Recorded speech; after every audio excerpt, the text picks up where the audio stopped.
Os Tesouros do Rei Davi, por Charles Spurgeon, volume 1, Salmo 2. Título: Não estaremos errando em nossas considerações sobre este salmo magnífico se o chamarmos Salmo do Príncipe Messias.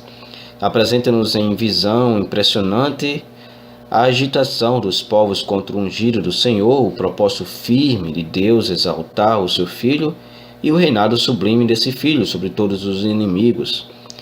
Leiamos com os olhos da fé, vendo, como em espelho, o triunfo final de nosso Senhor Jesus Cristo sobre todos os inimigos. Loth faz as seguintes observações sobre este salmo. O estabelecimento de Davi no trono, apesar da oposição levantada pelos inimigos, é o tema do salmo. Davi sustenta um caráter duplo, um literal e outro alegórico. Se lermos o salmo do princípio ao fim, primeiro tendo em vista o Davi literal, o significado fica óbvio e se coloca acima de disputa pela história sagrada. Há, indubitavelmente, um brilho incomum na expressão e sublimidade das figuras, e o estilo é exagerado de vez em quando, como se de propósito quisesse sugerir e conduzir-nos à contemplação de temas mais altos e mais importantes que estão ocultos. Em conformidade com esta demonstração, se fizermos outra pesquisa do Salmo em relação à pessoa e interesse do Davi espiritual, uma nobre série de eventos imediatamente vem à vista, e o significado fica mais óbvio, como também mais elevado. A coloração, que pode ser muito forte e brilhante para o rei de Israel, já não é quando colocada sobre o seu antítipo. Depois de considerarmos atentamente os assuntos em separado, examinemos em conjunto e veremos a plena beleza e majestade deste poema extremamente encantador.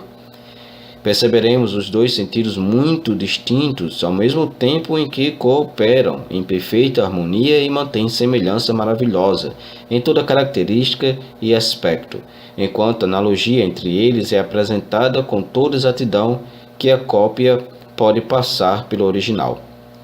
Nova luz é lançada continuamente na escolha das palavras, novo peso e dignidade são dados aos sentimentos, até que, pouco a pouco, subindo das coisas de baixo para as coisas de cima, os assuntos humanos para os assuntos divinos, sustentam o grande tema importante e finalmente o colocam nas alturas e brilho dos céus. Divisão. Entenderemos melhor este salmo se o virmos como um quadro de 4 partes. As nações se amontinam, os versículos 1, 2 e 3. O Senhor dos céus zomba das nações, versículos 4 ao 6. O Filho proclama o decreto, versículos 7 ao 9. E o conselho dado aos reis para obedecer ao ungido do Senhor, versículos 10 ao 12. Esta divisão nos é sugerida pela lógica e também nos é garantida pela forma poética do salmo, que naturalmente se divide em 4 estrofes de 3 versículos cada.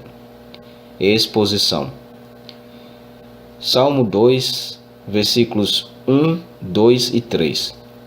Porque se amotinam as nações e os povos imaginam coisas vãs. Os reis da terra se levantam, e os príncipes juntos Os reis da terra se levantam, e os príncipes justos se mancomunam contra o Senhor e contra o seu ungido, dizendo: rompamos as suas ataduras e sacudamos de nós as suas cordas. Versículo 1. Temos nestes primeiros 3 versículos a descrição do ódio da natureza humana contra o Cristo de Deus. Não é necessário melhor comentário sobre esse trecho do que a canção apostólica registrada em Atos 4, 27 e 28. Porque, verdadeiramente, contra o teu santo Filho, Jesus, que tu ungiste, se ajuntaram não só Herodes, mas Pôncio Pilatos, com os gentios e os povos de Israel, para fazerem tudo o que a tua mão e o teu conselho tinham anteriormente determinado que se havia de fazer. O salmo começa abruptamente com uma pergunta irada E não é para menos que a visão de criaturas armadas prontas para batalhar contra o seu Deus pasmasse a mente do salmista. Vemos as nações se amotinando, o mar rugindo, lançando-se de um lado para o outro em ondas revoltas. Vemos as nações se amotinando, o mar rugindo, lançando-se de um lado para o outro em ondas revoltosas, como o oceano em meio à tempestade, e notamos os povos imaginando em seus corações coisas vãs contra Deus. Onde há grande amotinação, há também loucura, e, neste caso, a loucura extrema. Note que a comoção não foi causada pelos povos, mas são os líderes que fomentam a rebelião. Versículo 2. Os reis da terra se levantam. Com determinada intenção de prejudicar, eles se opõem em formação opositora contra Deus. Não se tratava de amotinação temporária, mas de ódio entranhado, porque eles se levantam resolutamente para resistir ao príncipe da paz. Os príncipes justos se mancomunam. Empreendem a guerra astuciosamente, não com afobação imprudente, mas com deliberação. Servem-se de todas as aptidões que o ofício oferece. Como Faraó, clamam, conforme Êxodo 1:10, usemos sabiamente para com ele. Que os homens fossem a metade cuidadosos no serviço de Deus para servi-lo sabiamente, como os inimigos são para atacar o seu reino astuciosamente. Os pecadores são habilidosos nesse empreendimento, ao passo que os santos são obtusos. Versículo 3. Mas o que estão dizendo? Ou seja, o que estão dizendo no versículo 3? Qual é o seu significado? Qual é o significado desta comoção? Rompamos as suas ataduras, ou em outras palavras, sejamos livres para cometer toda sorte de abominações. Sejamos nós os nossos próprios deuses. Livremo-nos de toda a restrição. Livremo-nos de toda a restrição. Juntando descaradamente pela proposição traiçoeira da rebelião, acrescentam sacudamos, como se fosse questão fácil.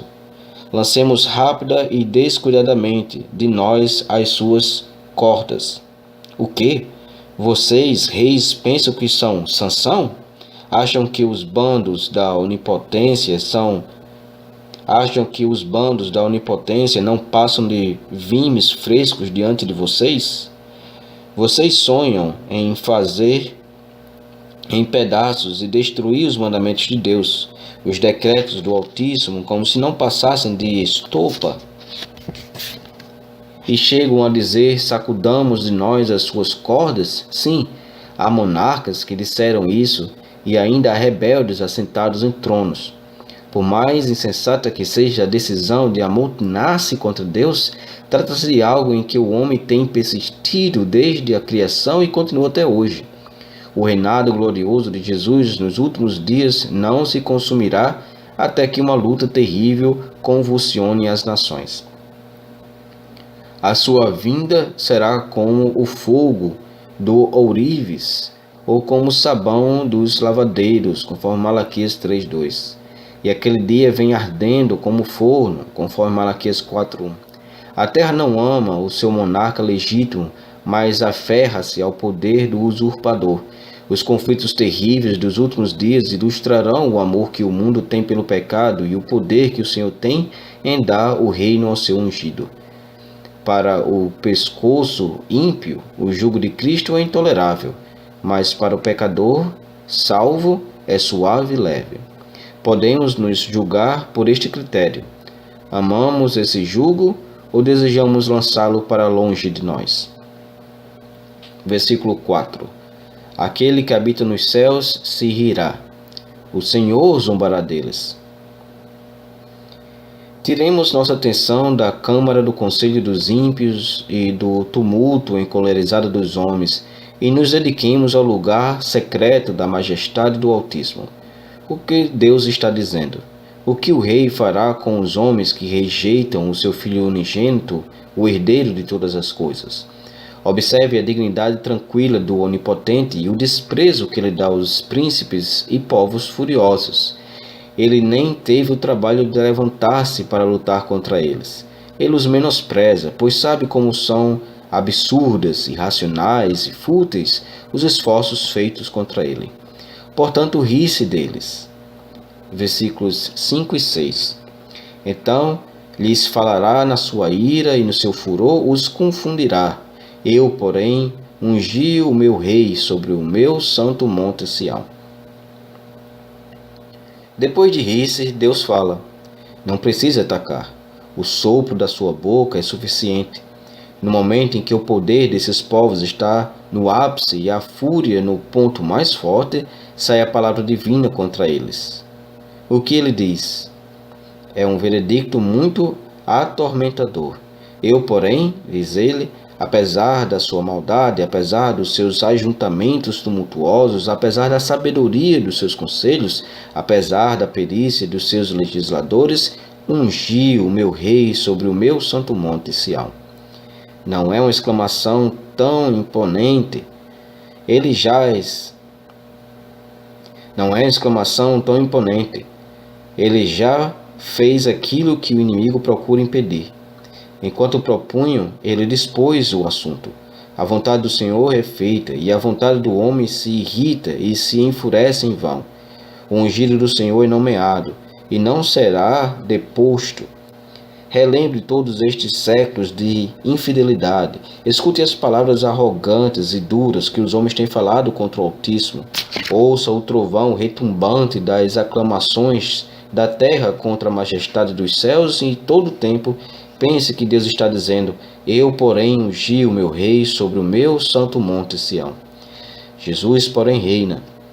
Ele, porém, vê o trabalho difícil da sua alma, e o seu reino incapaz de sofrer ainda virá. Quando tomar para si o seu grande poder e reinar do rio até os confins da terra. Mesmo agora ele reina em Sião, e nossos lábios alegres soam os louvores do príncipe da paz. Maiores conflitos são preditos, mas estamos confiantes de que a vitória será dada ao nosso Senhor e Rei. Triunfos gloriosos ainda estão por vir, que venham logo, nós pedimos ao Senhor. É a glória e a alegria de Sião que o seu Rei nela esteja, guardando-a dos inimigos e enchendo-a de coisas boas. Jesus está sentado no trono da graça, e o trono de poder está no meio da igreja. Nele está a melhor proteção de Sião, que os seus cidadãos nele se alegrem. Nele se mexerão as tuas profundas fundações, firmadas nos conselhos e amor de Deus. Teus inimigos em vão planejam guerrear contra o trono divino, em vão se amotinam, como ondas grandes com rugido bravio que dão e morrem na praia. Versículos 7 ao 9. Recitarei o decreto. O Senhor me disse: tu és meu filho, e hoje te gerei. Pede-me, e eu te darei as nações por herança, e os confins da terra por tua possessão. Tu os esmigalharás como uma vara de ferro, tu os despedaçarás como a um vaso de oleiro. Exposição do versículo 7. Este salmo usa certa forma de drama, pois agora outra pessoa aparece falando. Examinamos a câmara do conselho dos ímpios e o trono de Deus. Agora vemos um ungido declarando os direitos de soberania e informando aos traidores o destino que lhes espera. Deus se riu dos conselhos e delírios dos ímpios, e agora o próprio Cristo ungido surge como o Redentor ressurreto, declarado ser Filho de Deus em poder segundo o Espírito da santificação pela ressurreição dos mortos, conforme Romanos 1,4. Olhando os rostos irados dos reis rebeldes, o ungido diz: se isto não for suficiente para silenciá-los, excitarei o decreto. Este decreto conflita diretamente com os estratagemas dos homens, pois a tendência geral é o estabelecimento do mesmo domínio contra o qual as nações estão se amotinando. Tu és meu filho. Esta é uma nobre prova da divindade gloriosa do nosso Emanuel. Porque a qual dos anjos disse jamais, tu és meu filho, hoje te tirei, conforme Hebreus 1:5. Quanta misericórdia termos um Redentor divino em quem podemos colocar a confiança. Eu hoje te gerei. Caso diga a respeito à divindade de nosso Senhor, não tentemos investigar, pois se trata de uma grande verdade, uma verdade a ser concebida com reverência e não insolenemente esquadrinhada. Poderíamos acrescentar que, caso se relacione ao ungido na sua natureza humana, também devemos nos alegrar no mistério e não tentar violar a santidade mediante inquirição intrusiva nos segredos do Deus eterno. As coisas que nos são reveladas bastam, e termos de nos arriscar em especulações vãs. No esforço de definir a Trindade ou desvelar a essência da divindade, muitos homens se perderam, houveram grandes naufrágios. O que temos a fazer em um mar como esse com nossos frágeis barquinhos? Versículos 8 ao 9, exposição: Pede-me. Era costume entre grandes reis dar a favorecidos o que eles pedissem. Queira ver Esther 5:6, Mateus 14:7. Assim basta Jesus pedir para ter. Aqui declara que os seus inimigos são a sua herança. Diante deles, ele declara este decreto: Olhem aqui, brada o ungido, segurando no alto com a mão perfurada o cetro do seu poder. Ele me deu isto, não apenas o direito de ser rei, mas o poder de conquistar. O Senhor deu ao seu ungido a vara de ferro com a qual ele fará em pedaços as nações rebeldes. E apesar da força imperial, eles não passarão de vasos de oleiro facilmente despedaçados com a vara de ferro que está na mão do onipotente Filho de Deus. Aqueles que não se dobram serão quebrados. Os vasos de oleiro não serão restaurados caso sejam quebrados. A ruína dos pecadores será incorrigível se Jesus os golpear. Pecadores, buscai a graça divina, cuja ira vos não podeis suportar. Pecadores, buscai a graça divina, cuja ira vós não podeis suportar.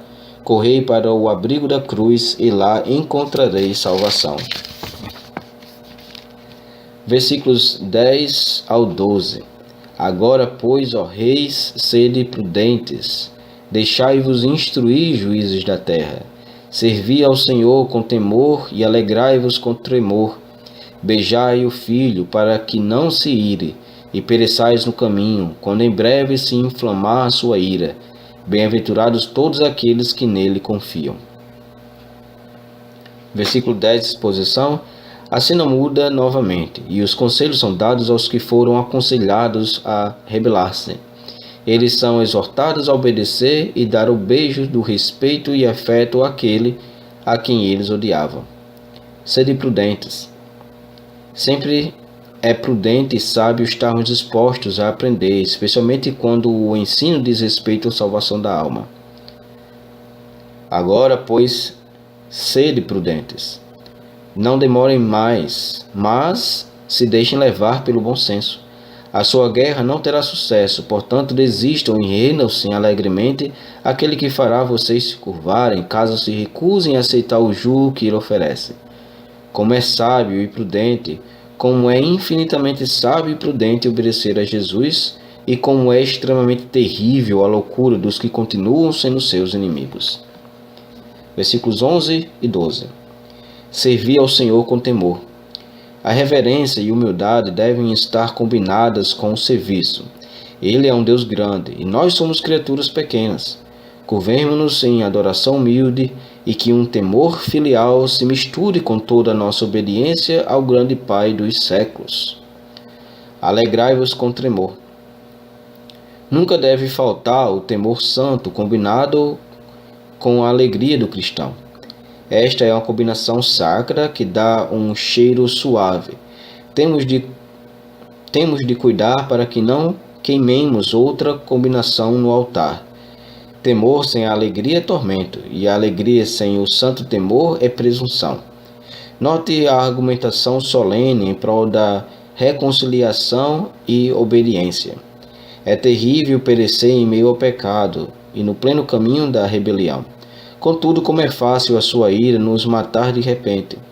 A sua ira não precisa ser aquecida 7 vezes mais. Basta se inflamar um pouco e já estamos consumidos.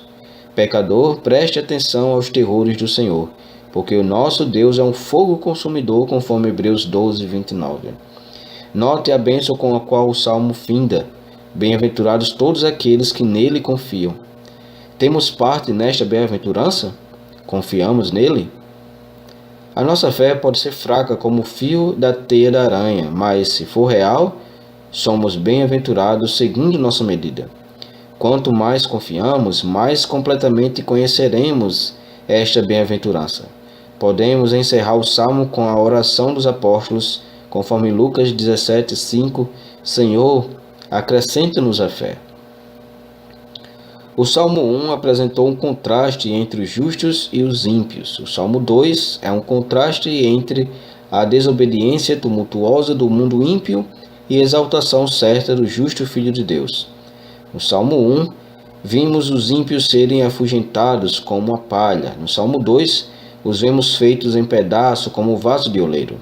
No Salmo 1, vimos os justos como as árvores que crescem à beira dos rios. No Salmo 2, contemplamos Cristo, a cabeça da aliança dos justos, em situação melhor do que as árvores que crescem à beira do rio, à beira dos rios, porque ele foi feito rei de todas as nações, e diante de quem todos os gentios se curvam e beijam o pó, enquanto que ele mesmo dá uma bênção a todos os que põem a confiança nele.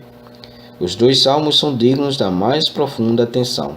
São, na realidade, o prefácio ao livro dos Salmos. Os antigos os consideravam um só. Mas, na verdade, são 2 salmos, pois acerca deste, Paulo diz que é o 2º salmo, conforme Atos 13, 33. O Salmo 1 mostra o caráter e destino dos justos. O Salmo 2 ensina que os salmos são messiânicos e falam de Cristo, Messias, o príncipe que reinará do rio até os confins da terra. Temos certeza de que ambos os salmos têm uma perspectiva profética de longo alcance, mas não nos sentimos competentes para tratar desse assunto e o passamos às mãos mais capazes.